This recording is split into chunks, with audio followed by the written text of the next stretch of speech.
I would like to specify my system configurations. I'm on Ubuntu 12.04 and I'm using Pentaho BI Server Enterprise Edition 4.5 and the Schema Workbench is 3.3 version. Okay. So now, before we move on to the Schema Workbench, I would like to take a simple example and as how we can create a schema using the Pentaho BI Server frontend. So first, I would create a data source. Like I would go into the BI server, log in with the user credentials, and then new data source, file new data source, and then I would specify a data source name, set example test, and then I would select what type of data source is. I would like to use my database table, so I would simply select on database table, and here I would specify my database configuration. So I've already defined a database connection with webinar OLAP. So I'll just edit and show the configuration details. So all that we would be specifying is the connection name and the host name, database name, and the port and the username and all the credentials required. And select the database that you would like to use. I'm currently using MySQL, so this is my database. So if you just click on test, that will indicate if there were any errors in connecting to the database. So I'm good to go now. So I just click on OK. So this is how we can create a data source. So now let's see how we can use this data source to create simple analyzer report. So now I go to File, New Analyzer Report. So I have already created this data source. So I would like to use my example1 data source. Let me first edit this data source and show you how I have created this. What I've basically done here is I've used the webinar OLAP database connection, and then I've used reporting and analysis. I've used a star schema model because I'm using a fact table and 3-dimension tables. So it's just not on the single database table. That's why I'm using the star schema option. So when I click on next, it gives me the list of the tables that are available in my database. So Pentaho OLAP is my database of the schema. So the following are all the tables available under that schema. I can select the tables that I need. So in this case, I would like to use fact sales. I would like to use DIM customer. I would like to use DIM day and DIM product. And I do have to specify what my fact table is. So in this case, my fact table is fact sales. So that's what I have defined it here. So next, I click on next to connect these tables. I have already connected. The way I connect these tables is, for example, on the left side is the fact table.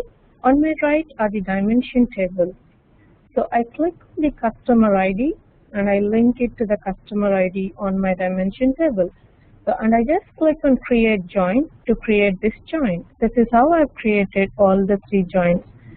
Say if I want to use a different dimension table, I just go here, scroll to the other dimension table, select that, and then I link it to the appropriate key in my fact table. Say for example, DIM day. I want to link that to datascape, so I highlight the datascape in my dimension table, and I do the similar thing on my fact table. So I would like to create a join between these two. So this is how I have created join between customers, date and product with my fact table. Say for example, if I've created any wrong join, I want to get rid of it, I just highlight that, click on it to highlight it, and just say delete the join. So that's how I create. Once I'm happy with my joins and I've connected all my dimensions with all the facts, then I just click on finish. This is how we create the data source. So now I would like to use this data source to create a simple analyzer report. So what I do is I go to File, New, Analyzer Report. It gives me an option to select the data source. So I would like to use my example one data source that I just created. So I click on that.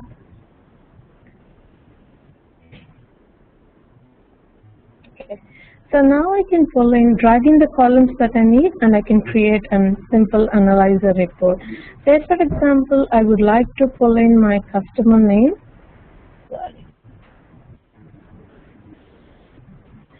I would like to pull in the product name and a measure quantity ordered.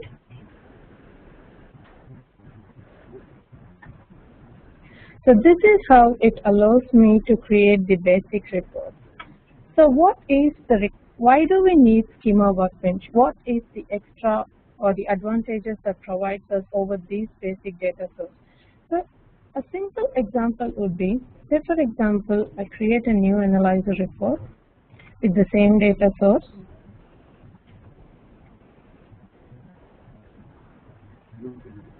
I pull in my month name column, and see the way it appears is it just appears in an alphabetical form. I can right click on it and try to sort that, but the only two options that it gives by default is to sort alphabetically, either A to Z or Z to A. So I don't want my months to appear in this fashion. I want them to appear in the way they come in the year. So it's January to December. So how would I do that? I cannot do that in the analyzer. I cannot do that by defining a data source on my BI server. So the only way I can do that is using a Schema Workbench. So now, before I go into a Schema Workbench, I would like to give a brief introduction on what the Schema Workbench is and what it basically does. The Mondrian Schema Workbench is a graphical interface that is provided as a plugin with the Pentaho suite, and it allows us to create the Mondrian OLAP schemas. Each schema can have multiple cubes, and each cube can have multiple dimensions but can only have one fact table. So you can define as many dimensions as you want, and then you can define each cube with a single fact table and multiple dimension tables. So that's the basic thing. And all that the Schema Workbench creates is the metadata models, which are nothing but the Mondrian XML files. So what is a Mondrian schema or a Mondrian cube? That is a logical model of a multi-dimensional database which consists of cubes, hierarchies, and members. So for example, in this, I can create different hierarchies. Let me bring in another example. Say for example, Indian products, I can create hierarchies, and these are all the members within that hierarchy. So this Schema Workbench allows us to do all this stuff.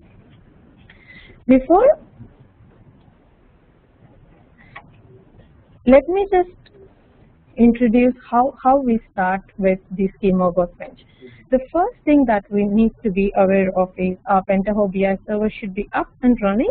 And the second thing that we need to do is we need to go and find where we have installed our Schema Workbench.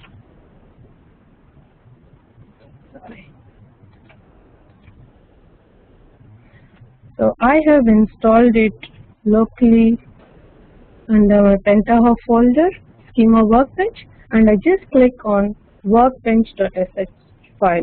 I can use option run in terminal or just run to open the window. This is how we connect to the Schema Workbench. We should be aware that we need to keep our BI server up and running. Once I have this is how the window looks. So this is how the Schema Workbench looks. So the first thing that I need to do is I need to connect to a database. So I click on Options, Connections.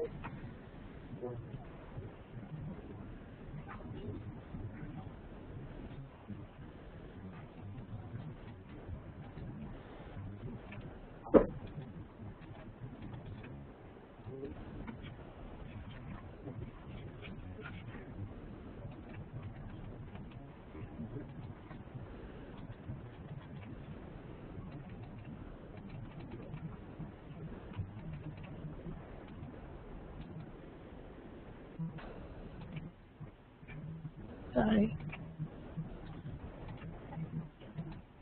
My system is just freezing. Won't be long.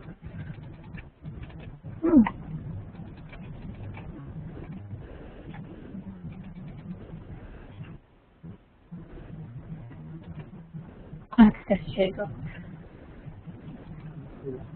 So this is how the database connection. So I just clicked on options and connections. So I have already defined a connection. So what you just have to specify the connection name. In my case, it's webinar OLAP. I've defined my connection name as, and then define all other parameters and the credentials that you need to connect to your database.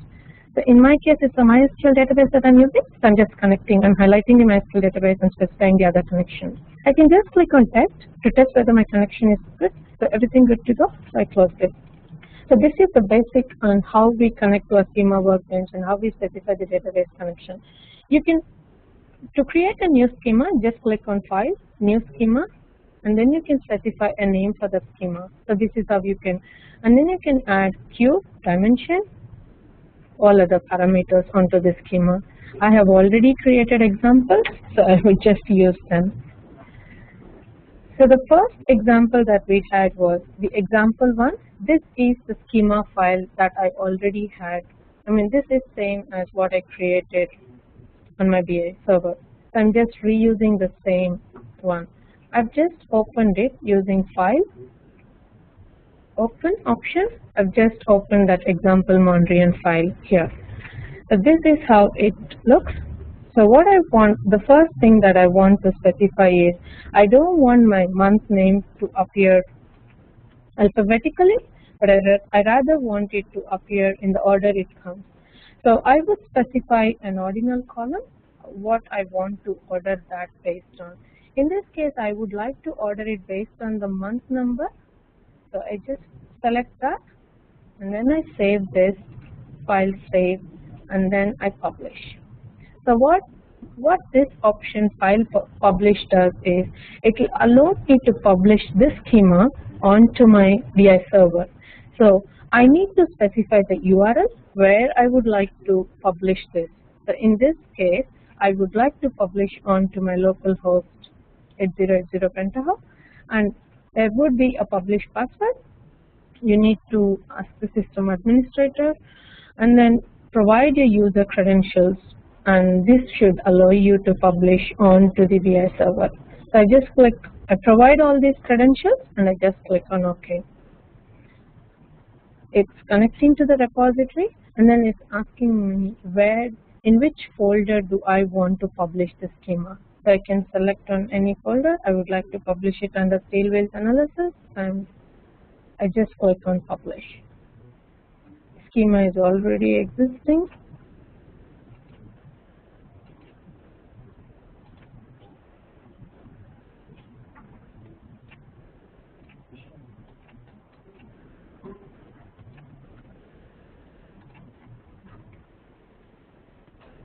So now I go back.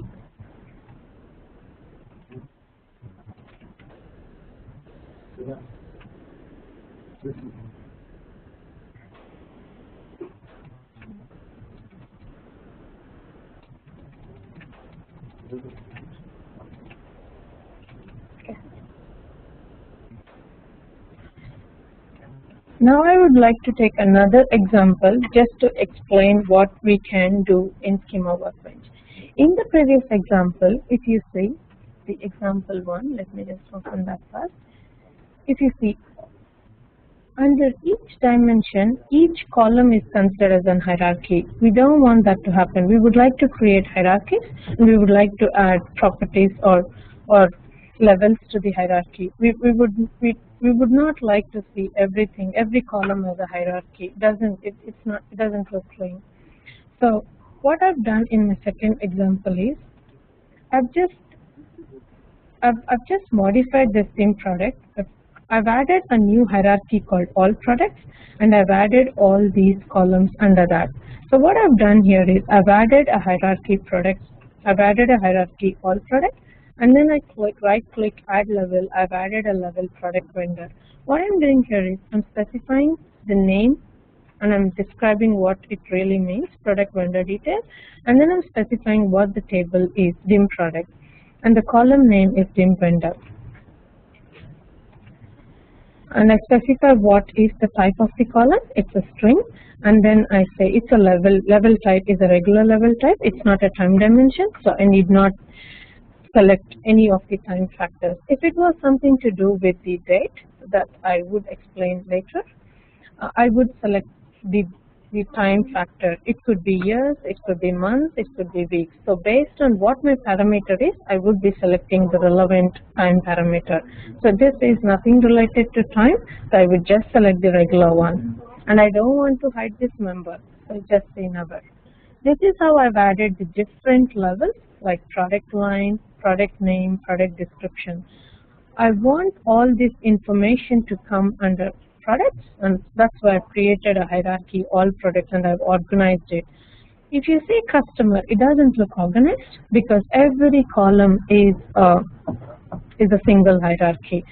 So in order to organize the columns, we could do that in the Schema Workbench. So this is what I've done here. So and I need to specify the table, what table I'm using. So that's the dim product. Another example that I was referring previously was defining the regular and time considering the other level type, that is for time, that we would use when we deal with the time dimension. So I've just created a simple example for time dimension as well. So if you look, I've just named a dimension by name time. So you can just click on Schema, add dimension to get a new dimension added. This is how I've added. Let me just get rid of it. I don't need that. So this is how I've added a time dimension. I've added a hierarchy called default. So if you click on time, it gives you an option to add hierarchy. So I've just added an hierarchy and I've just named it as default. Underneath that, I've added 3 levels, one year, month, and date. So these are the 3 levels that I've added.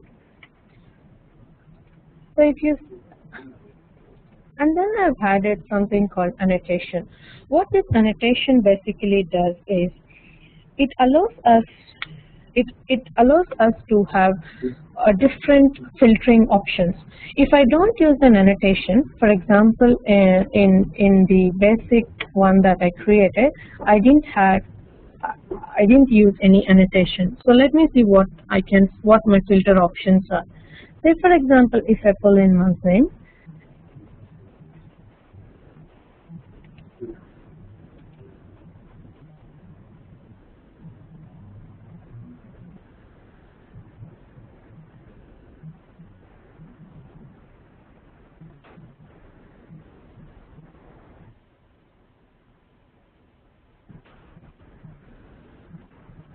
it's taking long, so I'll come back to it. Time it refreshes, I'll just go ahead with my time dimension explanation and then we'll come back to it. So I've added this annotation which provides us to have extra filters. Without annotation, it just gives me filter to select the options, either include the year column or exclude, or it allows me to filter on few parameters. But with the annotation on year, it allows me with additional filter conditions like previous year, next year, all those options. So that's the advantage of adding annotation. It just gives a special menu which is really cool. So that's the reason I've added this annotation. Just click on the level, then just right click to add an annotation. So just add an annotation and then on the annotation right click and add annotation. So it will allow you to add, just define a name, analyzer date format, and I have done it on year, so I would like to pass the C data as Y by Y. So it basically is of the format Y by Y, the year column, so that's what I've specified here. You can either, so the next one is the month.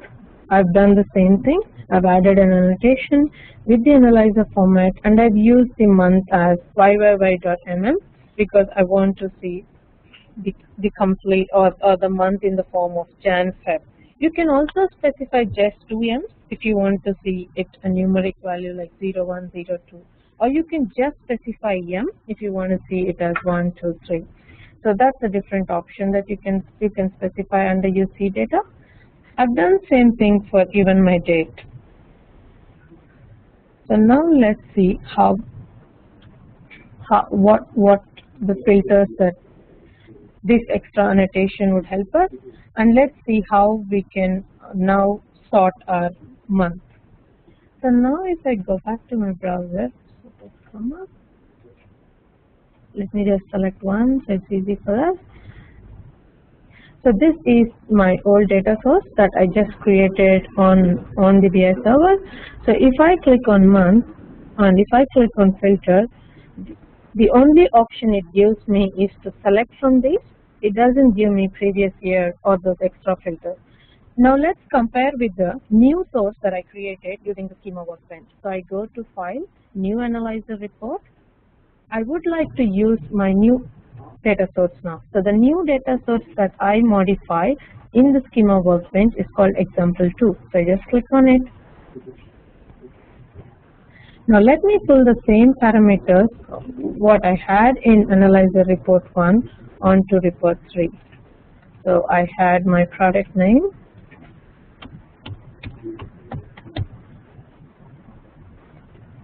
So it's a product name.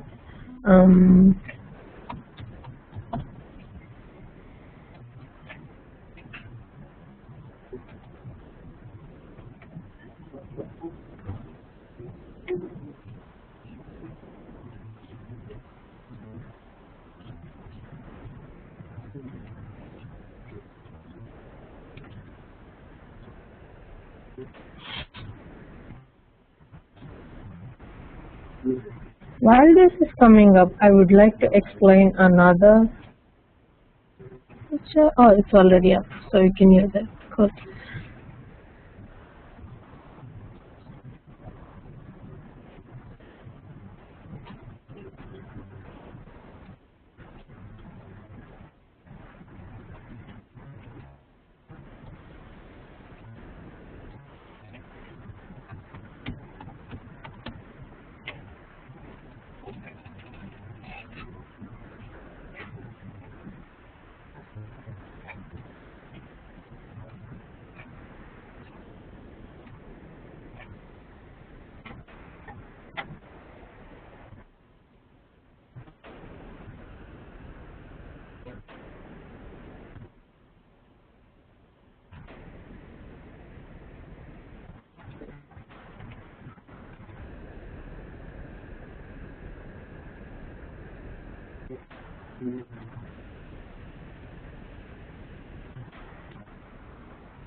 Let me just consider month. It's taking long because it is huge. Let me just consider month just to show the example. Now it's April month. So now it appears just because it's just appearing too many Januaries because we've been considered here. So if I pull in here, then it should sort it based on that. Because I've defined as ordinal columns, that's the reason it did that. So now if I click on my filter, it gives me these pretty options. It gives me the current month, previous month, next month. This option we got just because we added an annotation. Previously we just had the first two options. So that's the advantage of adding an annotation in Schema Workbench. And now, before I conclude, I would like to explain another feature that I've added, that's the property.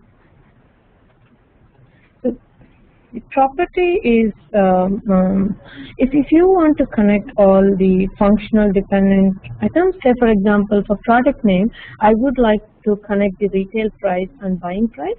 I would like to connect these two measures with the product name. The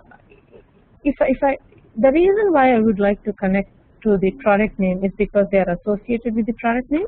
If I can just pull them in onto the report without pulling the product name. So it doesn't really make sense if I pull them without a product name.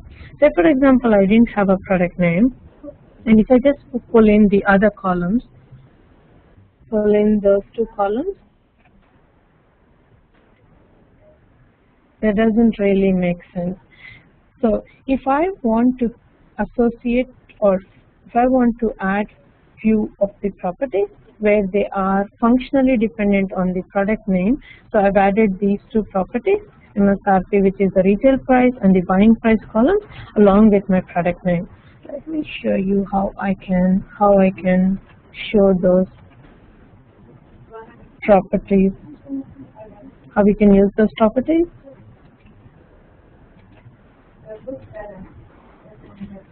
So now I bring in my product name.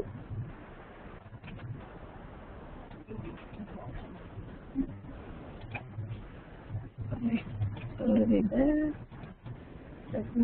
Let me just click on the product name as I have the properties.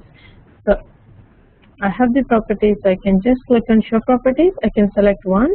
It will just display that, or I can click on both properties, all properties. So it will show me all those, both the values. So that's all for today.